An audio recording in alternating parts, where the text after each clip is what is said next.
Sanders campaign with great Steve Kornacki, who's going to be here.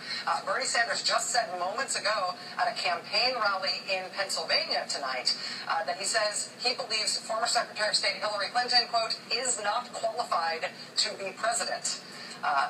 That and more from the Sanders campaign next. Stay with us. The Sanders campaign is now making a new case for Senator Sanders and how he will get the nomination. And honestly, it sounds a little Kasich-esque, at least on the surface. Senator Sanders' campaign manager has now told CNN that the campaign's working assumption is that neither Democratic candidate will get a majority of delegates. Neither one will get to 2,383 delegates, and that therefore neither of them will win the nomination in the primary process. The campaign says that they believe the Sanders campaign, Bernie Sanders himself, will win the nomination at the convention because at the convention, the superdelegates will decide that Bernie Sanders should win and not Hillary Clinton. Quote, this is what superdelegates have to grapple with. They want to win. Many of these people are elected officials, party insiders. At the end of the day, they want the candidate who's going to be able to beat the Republicans. And polling consistently shows that's Bernie Sanders. Bernie Sanders' campaign manager saying nobody's going to win the Democratic nomination before the convention. And then at the convention, the superdelegates ought to pick Bernie Sanders because he's better. He's just a better bet for the Democratic Party, which is why it sounds Kasich-esque. Here's my question, though. Why would the Sanders campaign feel like they needed to make a Kasich-esque argument?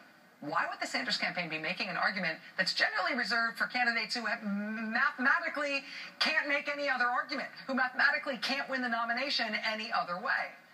What's the Sanders campaign seeing when they look at the electoral map that's driven them to a strategy that makes it seem like all this primary and caucus stuff is pretty hopeless? There's only one man I trust to guide me through an electoral map this year. That is the great Steve Kornacki, political correspondent and the host of Meet the Press Daily on Mondays here on MSNBC. Steve, thank you for doing this. Yeah, sure. Okay, the Bernie Sanders campaign to winning the nomination before the convention? So here, when they're saying there's no mathematical way, what you have to understand is what they're referring to in particular here. So we've divided the delegates into two categories. The super delegates, people know about these, the elected officials, the party leaders. They automatically vote at the convention. However, they are not technically committed right now, even if they say they're for Clinton or say they're for Sanders. So the key to what the Sanders campaign is saying now is in this category right here, the allocated delegates. These are the ones given out in primaries and in caucuses. So what they're saying is that nobody, when you go through all the primaries and caucuses, in this column will hit this number, 2383, the magic number.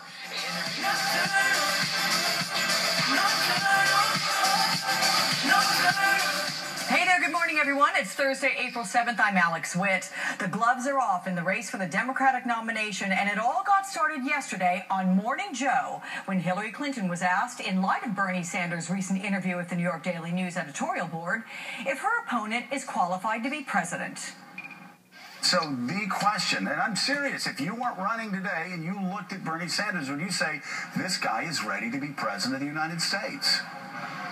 Well, I think he hadn't done his homework, and he'd been talking for more than a year about doing things that he obviously hadn't really studied or understood, and that does raise a lot of questions. And really what it goes to is for voters to ask themselves, can he deliver what he's talking about? And I will leave it to voters to decide who of us can do the job that the country needs, who can do all aspects of the job, both on the economic, domestic issues and on national security and foreign policy.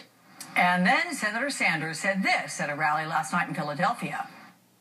She has been saying lately that she thinks that I am, quote unquote, not qualified to be president. Let me just say in response to Secretary Clinton, I don't believe that she is qualified. If she is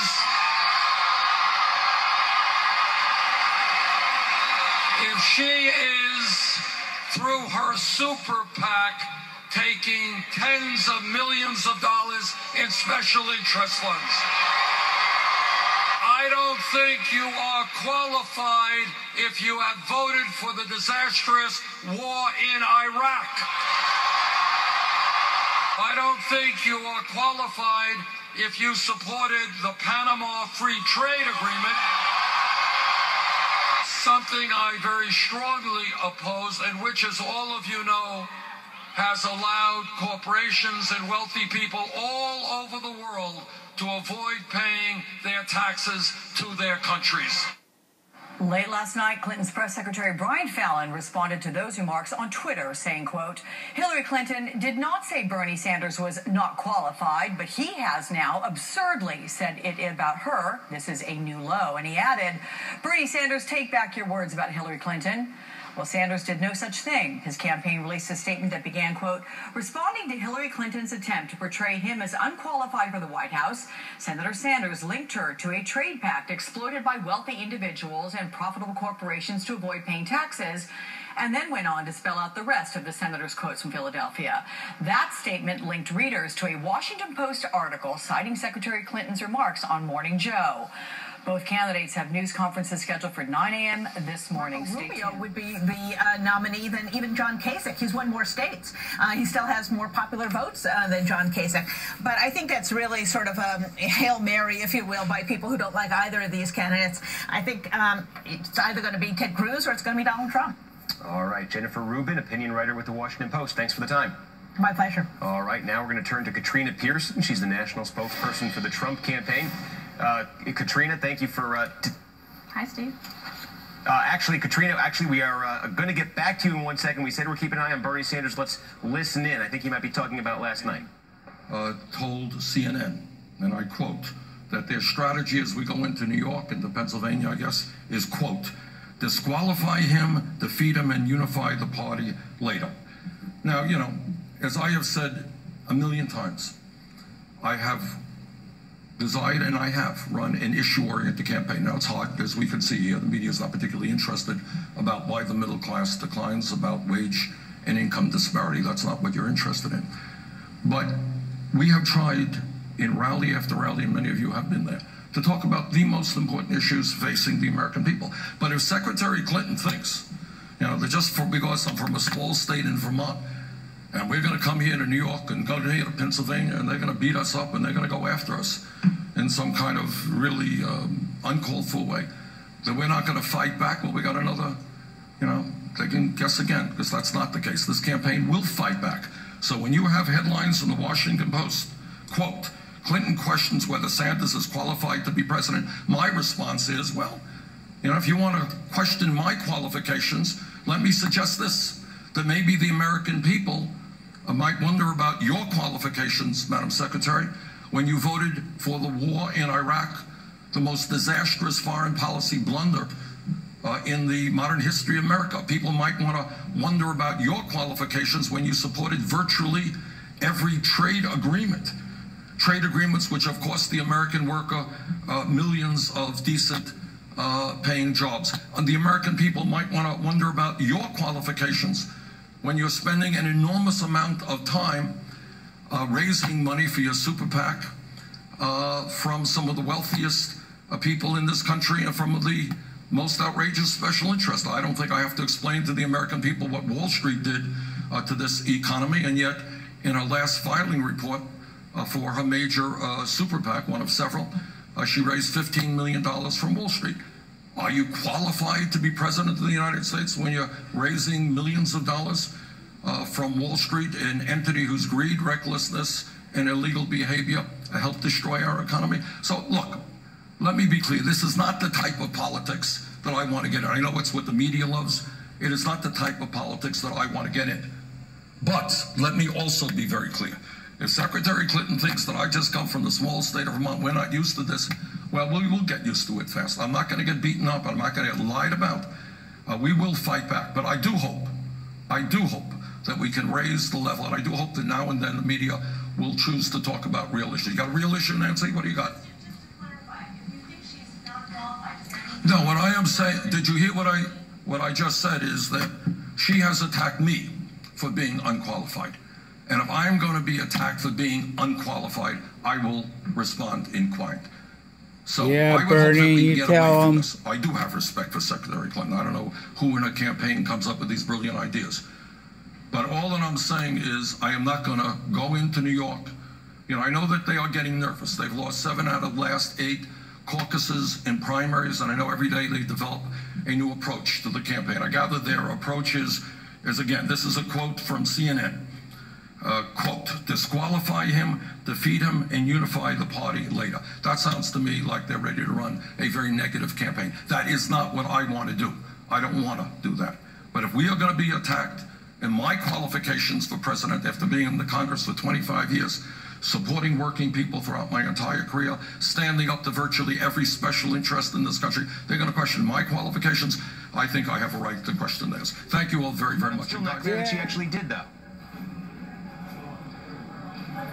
Steve, we were talking about this a little bit earlier, and of course, her initial comments coming on Morning Joe, where she was pressed. Casey Hunt, I'm really sorry to interrupt you. We said we're keeping an eye on Hillary Clinton. She's now talking to the press. Let's listen in.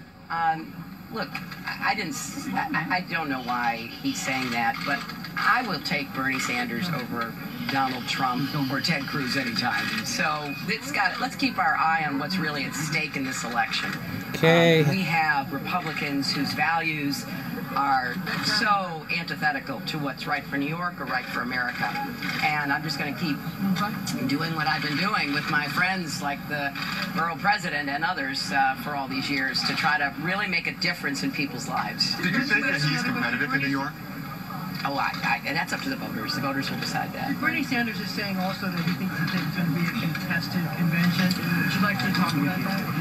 Well, Marcia, I don't really know what that means because if someone gets the number of delegates that's needed to be nominated, then the convention will nominate that person. And look, I ran a very contested campaign against then Senator Obama, and it went all the way to the end. We worked really hard.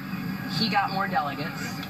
And so I endorsed him. I worked for him. I nominated him at the convention because we are going to have to unify Democrats and right-thinking Americans to stand up against the Republicans. Donald Trump or Ted Cruz are just absolutely going to rip away the progress we've made. And political commentator Melissa Harris Perry.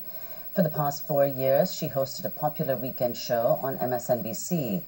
But the show ended last month after a dispute between her and the network. After her show ended, Democratic Congressman Luis Gutierrez of Illinois spoke out about her departure. He gave a speech from the floor of the House while standing next to a sign of the NBC peacock with the hashtag NBCSoWhite. What's going on at NBC? Last week, Wake Forest University professor and MSNBC television host Melissa Harris Perry was abruptly pulled from the airwaves without even a chance to say goodbye. NBC said they wanted a show that was more about politics. But I have to say that when I watched the show, Melissa Harris Perry was talking about politics in a unique way, like few others on the airwaves. She brought diverse voices to the table to talk directly and unapologetically about the politics of race in America, a major theme among candidates and a critical conversation to include on the airwaves.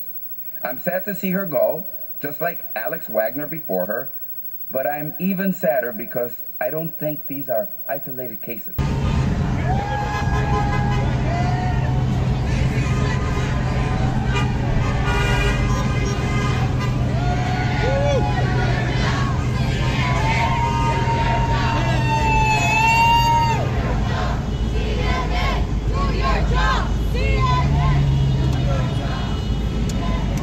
There's a crowd on one side and there's a crowd on another, and people are still coming out here. It's been going on, I guess, since 1 o'clock.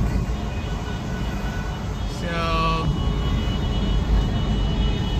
we're right here at CNN. They're not covering any of this or any of Bernie Sanders. They try to keep Bernie Sanders and push us Trump everywhere so it can get you on your mind. Trump is just a puppet.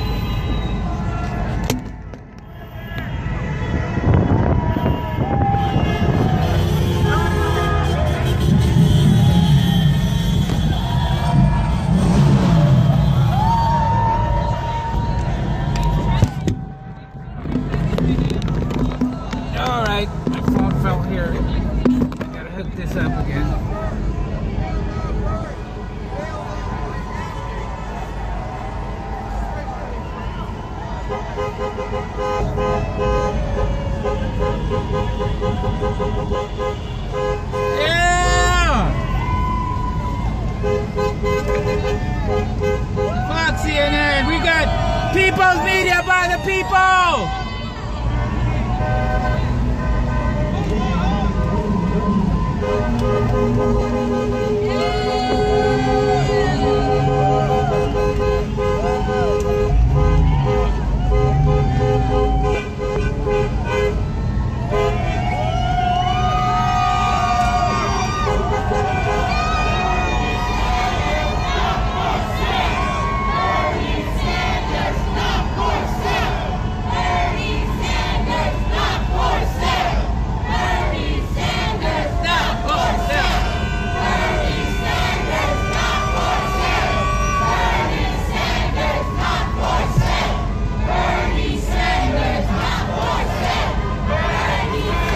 Can't take my phone off the